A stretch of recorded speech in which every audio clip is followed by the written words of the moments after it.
سورہ انفال تعارف۔ ناظرین و ناظرات، سامعین و سامعات، اب ہم سورہ انفال پڑھنے چلے ہیں۔ اس کی تلاوت ہوگی انشاءاللہ العزیز۔ یہ عظیم الشان سورت مدنیہ ہے اور اس کے نزول کا زمانہ سن 2 ہجری میں غزوہ بدر کے بعد یہ سورت نازل ہوئی، اور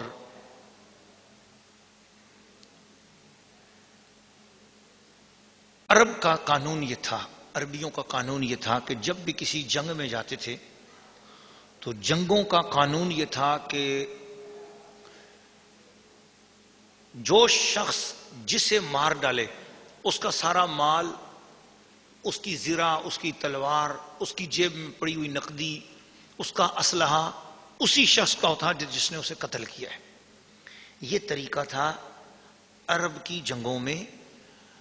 لڑائی کرنے والے فوجیوں کا، ایک دوسرے کے لیے ایک اصول بنا ہوا تھا۔ جو فوجی جس مخالف دشمن فوجی کو مارے گا تو اس کے سارے سامان پر وہ مارنے والا قبضہ کر لے گا، جو چیز بھی اس کی ہاتھ آئے گی وہ اسے لوٹ لے گا، وہ اس کی ہوگی۔ اسلام جب آیا تو اسلام میں پہلی جنگ بدر ہوئی، اور جنگ بدر سے پہلے تو یہ معلوم نہ تھا، اور اس سے پہلے ایسا کچھ ہوا نہیں تھا کہ کوئی مال غنیمت مسلمانوں کے ہاتھ آئے۔ اس مال کو مال غنیمت کہتے ہیں جو مال دشمن کا لوٹا جائے اور دشمن کے مقتولوں سے اس کے بدن سے اترے، مقتول کے بدن کے کپڑے، مقتول کے بدن کی زرہ، مقتول کے بدن کا ہتھیار، اسلحہ، مقتول کے بدن کا سامنے والے دشمن فوجی جو مر گیا ہے اس کی جو بھی چیز ہے اس کا مال، اس کو مال غنیمت کہا جاتا ہے۔ تو ایسا اس سے پہلے ہوا نہیں تھا، اور یہ اسلام کی پہلی جنگ تھی۔ اس لیے جنگ کے بعد یہ مسئلہ طے پایا کہ اب کیا کیا جائے، یہ جو مال ہے اس کے بارے میں کیا حکم ہے۔ صحابہ کرام کی عظمت پہ قربان جائیں، جن کے ماحول میں اصول تھا، جن کے ماحول میں قانون تھے بنے ہوئے، ایک طے شدہ قانون تھا کہ دشمن کے ساتھ جنگ ہوگی، جو اس کا مال ہوگا وہ اسی کا ہوگا جس نے مارا ہے۔ تو جنگ بدر میں تو بہت سارا غنیمت کا مال مسلمانوں کے ہاتھ آیا تھا، لیکن مسلمانوں نے اس غنیمت کے مال کو خود لینے کے بجائے اللہ کے محبوب کی خدمت میں جا کے عرض کیا، حضور ہم بھی آپ کے ہیں اور یہ مال بھی آپ کا ہے۔ کائنات نے عجیب منظر دیکھا۔ مال ایک ایسی چیز ہوتی ہے جس کی وجہ سے بڑے بڑے لوگ پھسل جاتے ہیں، بڑے بڑے لوگوں کے دل جو ہے نا وہ ہل جاتے ہیں۔ یہ مال ہی کی تو بات تھی جو بلم باور کا واقعہ آپ نے سنا ہے۔ مال نہیں تو اس کا ایمان خراب کیا۔ اللہ پاک مجھے اور آپ سب کو، سننے والوں سننے والیوں کو، مال کے فتنے سے بچائے۔ تو صحابہ کرام نے حضور کی خدمت میں جا کے عرض کی، یا رسول اللہ کیا کریں؟ اس پر حضور کوئی جواب دیتے، اللہ پاک نے پوری سورہ انفال نازل فرما دی۔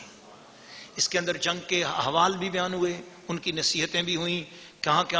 کیا کیا معاملہ ہوا، اس معاملے پر کیا کیا سبق ملنا چاہیے، کیا کیا باتیں، وہ ساری تفصیلات، اور اس مال کو تقسیم کرنے کے حوالے سے ساری باتیں ہوئیں۔ تو یہ اسلامی طریقہ تقسیم، غنیمت کے مال کا اسلامی طریقہ تقسیم بیان کرنے کے لیے یہ سورہ انفال نازل ہوئی، اور اس غزوہ کے حوالے سے بھی، اس کے پہلے کے اثرات اور اس کے ہونے کے بعد آنے والے نتائج، اس پر بھی تفصیل سے گفتگو کی، اور مسلمانوں کو بتایا گیا کہ تمہیں اس جنگ میں نہتے تھے، تھوڑے تھے، 313 تو تم تھے، 1000 کا فوج لشکر سامنے تھا، تمہارے پاس چند گھوڑے تھے، ان کے پاس کتنے سینکڑوں گھوڑے تھے، تمہارے پاس جو ہے نا چند اونٹ تھے اور ان کے پاس جو ہے نا سینکڑوں اونٹ تھے، تمہارے پاس کتنا سامان کم تھا، ان کے پاس ہر بندہ زرہ پوش تھا، ہر بندے کے پاس اسلحہ تھا، ہر بندہ زرہ میں۔ لیکن اس کے باوجود اگر تمہیں کامیابی تھوڑے ہونے کے باوجود بھی ملی ہے تو تمہاری وجہ سے نہیں ملی ہے، محمد کی وجہ سے ملی ہے، نبی کے طفیل ملی ہے، اور یہ کامیابی اللہ نے تمہیں دی ہے۔ کامیابیاں دینے والا اللہ ہے، مدد دینے والا اللہ ہے، کرم کرنے والا اللہ ہے، مگر اس کا وسیلہ رسول اللہ ہے۔ تو یہ ساری تعلیمات پر یہ سورہ انفال نازل ہوئی۔ آئیے اس کی تلاوت سماعت فرماتے ہیں۔ سورۃ الانفال، رکوع نمبر 1، تلاوت۔ بسم الله الرحمن الرحيم يسألونك عن الأنفال قل الأنفال لله والرسول فاتقوا الله وأصلحوا ذات بينكم وأطيعوا الله ورسوله إن كنتم مؤمنين إنما المؤمنون الذين إذا ذكر الله وجلت قلوبهم وإذا تليت عليهم آياته زادتهم إيمانا وعلى ربهم يتوكلون الذين يقيمون الصلاة ومما رزقناهم ينفقون أولئك هم المؤمنون حقا لهم درجات عند ربهم ومغفرة ورزق كريم كما أخرجك ربك من بيتك بالحق وإن فريقا من المؤمنين لكارهون يجادلونك في الحق بعدما تبين كأنما يساقون إلى الموت وهم ينظرون وإذ يعدكم الله إحدى الطائفتين أنها لكم وتودون أن غير ذات الشوكة تكون لكم ويريد الله أن يحق الحق بكلماته ويقطع دابر الكافرين ليحق الحق ويبطل الباطل ولو كره المجرمون إذ تستغيثون ربكم فاستجاب لكم أني ممدكم ب1000 من الملائكة مردفين وما جعله الله إلا بشرى ولتطمئن به قلوبكم وما النصر إلا من عند الله إن الله عزيز حكيم. سورہ الانفال رکوع نمبر 1 ترجمہ کنز الایمان. اے محبوب تم سے غنیمتوں کو پوچھتے ہیں، تم فرماؤ غنیمتوں کے مالک اللہ اور رسول ہیں، تو اللہ سے ڈرو اور اپنے آپس میں میل یعنی صلح صفائی رکھو اور اللہ اور رسول کا حکم مانو اگر ایمان رکھتے ہو. ایمان والے وہی ہیں کہ جب اللہ یاد کیا جائے ان کے دل ڈر جائیں اور جب ان پر اس کی آیتیں پڑھی جائیں تو ان کا ایمان ترقی پائے اور اپنے رب ہی پر بھروسہ کریں. وہ جو نماز قائم رکھیں اور ہمارے دیے سے کچھ ہماری راہ میں خرچ کریں، یہی سچے مسلمان ہیں. ان کے لیے درجے ہیں ان کے رب کے پاس اور بخشش ہے اور عزت کی روزی. جس طرح اے محبوب تمہیں تمہارے رب نے تمہارے گھر سے حق کے ساتھ برآمد کیا اور بے شک مسلمانوں کا ایک گروہ اس پر ناخوش تھا، سچی بات میں تم سے جھگڑتے تھے، بعد اس کے کہ ظاہر ہو چکی، گویا وہ اپنی آنکھوں دیکھی موت کی طرف ہانکے جاتے ہیں. اور یاد کرو جب اللہ نے تمہیں وعدہ دیا تھا کہ ان دونوں گروہوں میں ایک تمہارے لیے ہے اور تم یہ چاہتے تھے کہ تمہیں وہ ملے جس میں کانٹے کا کھٹکا نہیں یعنی کوئی نقصان نہ ہو. اور اللہ یہ چاہتا ہے کہ اپنے کلام سے سچ کو سچ کر دکھائے اور کافروں کی جڑ کاٹ دے، کہ سچ کو سچ کرے اور جھوٹ کو جھوٹا پڑے. بڑے برا مانے مجرم، کہ سچ کو سچ کرے اور جھوٹ کو جھوٹا بڑے برا مانے مجرم. جب تم اپنے رب سے فریاد کرتے تھے تو اس نے تمہاری سن لی کہ میں تمہیں مدد دینے والا ہوں ہزاروں فرشتوں کی قطار سے.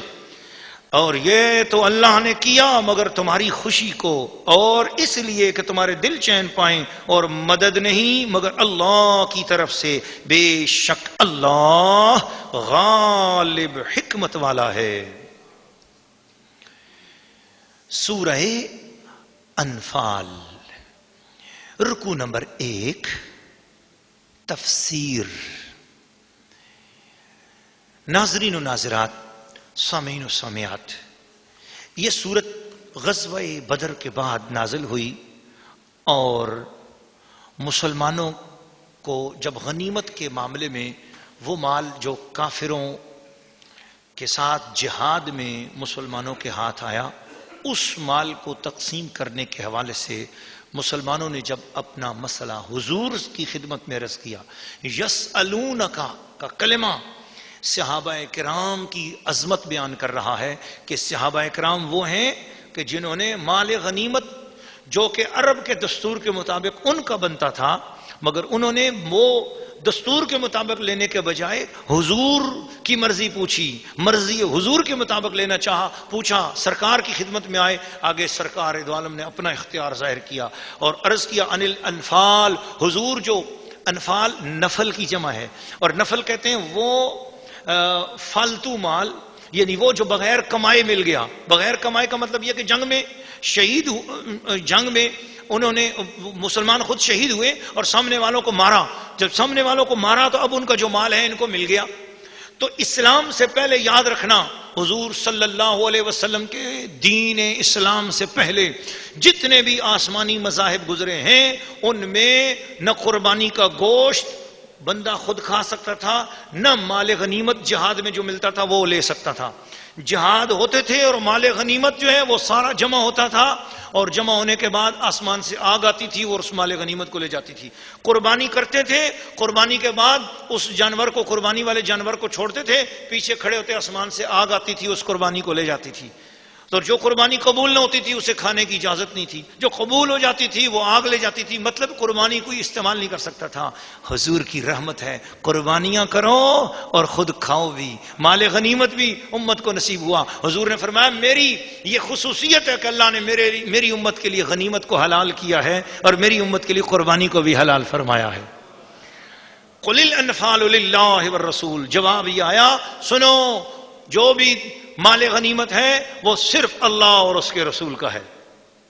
اب اس کے اللہ اور رسول کا ہے، اب اس کی حصوں کی تقسیم حضور کی مرضی پہ چھوڑی اور حضور علیہ الصلوۃ والسلام نے اس کی تقسیم فرمائی، اور آگے اللہ پاک نے ان حصوں کا ذکر بھی کیا، وہ اپنے وقت پر انشاءاللہ ہم عرض کریں گے۔ فاتقوا اللہ، لوگو اللہ سے ڈرو، واصلحوا ذات بینکم، آپس میں صلح صفائی رکھو، ایک دوسرے سے کبھی بھی مال و دولت کے مسئلے میں الجھو نہیں، لالچ نہ کرو اور ایک دوسرے کے ساتھ نا اتفاقی نہ کرو۔ واطیعوا اللہ، فرمانبرداری کرو اللہ کی، ورسولہ، اور اس کے رسول کی، ان کنتم مومنین، تم پورے یقین والے ہو۔ انما المومنین، یقین والے کی شان تو یہ ہے اذا ذکر اللہ وجلت قلوبہم، جب ان کے سامنے قرآن کی آیات پڑھی جاتی ہیں، اللہ کو یاد کیا جاتا ہے تو ان کے دل ڈر جاتے ہیں۔ وَإِذَا تُلِيَتْ عَلَيْهِمْ آيَاتُهُ، ایمان والے کے اوپر جب قرآن کی آیتیں تلاوت کی جاتی ہیں، زادتہم ایمانا، اس کا ایمان زیادہ ہو جاتا ہے۔ وَعَلَىٰ رَبِّهِمْ يَتَوَكَّلُونَ، اسے اپنے رب پر پورا توکل اور بھروسہ نصیب ہو جاتا ہے۔ ایسے لوگوں کے لیے فرمایا وہ نماز بھی پڑھتے ہیں، روز زکوٰۃ دیتے ہیں، اور یہ سچے مسلمان ہیں، ان کے اللہ کے ہاں بڑے درجات ہیں، بخشش ہے، بڑی عزت کی روزی ہے۔ اب اس کے بعد حضور کا جنگ بدر کے لیے نکلنا، اس کا بیان کیا کہ جنگ بدر کے لیے، غزوہ بدر کے لیے محبوب جب آپ اپنے گھر سے نکلے تھے تو دراصل دو گروہ تھے کافروں کے، ایک جو حضور سے جنگ کرنے کے لیے آ رہا تھا اور دوسرا ایک قافلہ تھا جو مسلمانوں کے خلاف مال کما کر مسلمانوں کے خلاف گستاخی، حضور صلی اللہ علیہ وسلم کی گستاخی پر خرچ کرنے کے لیے مال لے کر جا رہا تھا۔ حضور صلی اللہ علیہ وسلم نے فرمایا چلو میرے ساتھ، یا مال والا قافلہ مل جائے گا تو اسے لوٹ لیں گے، اور وہ گستاخی رسول کے خلاف وہ مال جا رہا ہے تو اس کو لے لیں گے، اللہ کی نافرمانی کے لیے جا رہا ہے تو اس کو لوٹ لیں گے، کیونکہ کافروں نے بھی پہلے مسلمانوں کے مال لوٹے، مسلمانوں کو مویشی لوٹے، مسلمانوں کے بندوں کو شہید کیا تھا، تو اس وجہ سے یہ حکم آیا جہاد کا کہ جاؤ، ان دونوں میں سے کوئی ایک چیز آپ کو مل جائے گی، یا وہ جہاد والا معاملہ ہو جائے گا کہ جو آ رہے ہیں لڑنے کے لیے ان سے لڑنا ہو جائے گا، یا قافلے کو لوٹ لیں گے۔ اب مسلمانوں میں سے کچھ لوگ ایسے تھے کہ ان کا دل یہ چاہ رہا تھا کہ جنگ والا کام نہ ہو، بڑا مشکل کام ہے، وہ جنگ والے لوگ تو بڑے زیادہ ہیں، جنگ والا کام نہ ہو اور قافلے کی طرف ہو۔ لیکن اتفاق یہ ہوا کہ ادھر بھی اطلاع پہنچ گئی ابو سفیان کو بھی، تو وہ جو ہے نا سمندر کے راستے سے ہو کر نکل گیا اور مکے پہنچ گیا۔ اس نے جا کر وہاں شور بھی مچا دیا، ادھر مکے میں بھی اطلاع پہنچ گئی کہ بھی ابو سفیان کے قافلے کو لوٹنے کے لیے حضور صلی اللہ علیہ وسلم جو ہے وہ سارے اپنے جانثاروں کے ساتھ نکلے ہیں، تو وہ بھی ابو جہل بھی جو ہے نا اللتیمہ اللتیمہ کہہ کر انہوں نے جناب لی ایک دم جو ہے وہ شروع کر دیا، اور حضور صلی اللہ علیہ وسلم کے خلاف 1000 کا لشکر لے کر وہ بھی پہنچائے۔ تو اس طریقے سے جو ہے نا وہ کافر بھی وہاں سے نکل آئے، اور وہ حضور صلی اللہ تعالی علیہ وسلم سے قافلے کو چھڑانے کے لیے آئے تھے۔ اب ہوا کیا، ادھر قافلہ جب نکل گیا تو اللہ پاک کی بھی مرضی یہی تھی اور رسول پاک کی بھی مرضی یہ تھی کہ اب جنگ ہونی چاہیے، کافر یہ بھی چاہتے تھے کہ ہم اس طرح کریں بغیر جنگ کیے، بس ہمارا روب پڑے اور مسلمان بھاگ جائیں، اور ہم جنگ نہ کریں، لیکن جنگ کیے بغیر ہی ہمارا ہی بھی دھاک بیٹھ جائے۔ ادھر مقام بدر پہ دونوں فوجیں جمع ہو گئیں، اللہ پاک نے حکم دیا کہ جہاد کرنا ہے، تم ہمت کرو اور کھڑے ہو جاؤ۔ اس پر حضور صلی اللہ تعالی علیہ وسلم نے دیکھا تو کہ مدینے کے لوگ بھی ہیں، مہاجر بھی ہیں، مکے سے آئے ہوئے مسلمان بھی ہیں، مدینے میں رہنے والے مسلمان بھی ہیں، اب ان سے رائے لینی چاہیے۔ جب ان سے رائے لی تو سب سے پہلے مہاجرین نے کھڑے ہو کر کہا یا رسول اللہ حکم دیں گے، ہم اپنی جان بھی قربان کریں گے، ہم آپ کے ساتھ ہیں۔ حضور چاہتے تھے کہ مدینے والوں میں سے بھی کوئی بولے، کوئی ان میں سے بھی کوئی اٹھ کر بات کرے، تو حضرت سعد بن عبادہ رضی اللہ تعالیٰ کھڑے ہوئے، انہوں نے عرض کیا یا رسول اللہ، ہم وہ نہیں ہیں جنہوں نے موسیٰ کو یہ کہا تھا کہ آپ جاؤ اور آپ کا رب لڑے اور آپ لڑیں، یا رسول اللہ حکم دیں گے تو ہم سمندر میں کود جائیں گے، حکم دیں گے تو پہاڑوں سے ٹکر جائیں گے، سرکار آپ حکم دے کر دیکھیے، ہم انشاءاللہ آپ کے حکم پر حاضر ہیں۔ سامان بھی تھوڑا تھا، کچھ بھی نہیں تھا، پھر اس کے باوجود حضور صلی اللہ علیہ وسلم نے دعا کی، استستغیثون ربکم، دعا حضور نے کی، اور قرآن کہہ رہا ہے کہ سارے مسلمانوں نے اللہ سے دعا کی۔ پتا چلا حضور کا دعا کرنا سارے مسلمانوں کا دعا کرنا ہے۔ جی دعا کی یا اللہ مدد بھیج آسمان سے، اللہ نے فرمایا بِأَلْفٍ مِّنَ الْمَلَائِكَةِ مُرْدِفِينَ، ہزاروں فرشتے آپ کی مدد کے لیے حاضر ہیں۔ جی فرشتوں کا کام تو تسبیحاں پڑھنا تھا، لیکن آج محبوب نے کہہ دیا ہے تو جاؤ فرشتوں تلواریں پکڑو، چلو جیسا میرا محبوب کہہ رہا ہے اس کے مطابق کرو۔ تو بدر کا میدان جہاں خدا کی مدد بتا رہا ہے، وہاں مصطفیٰ کی شان بھی بتا رہا ہے۔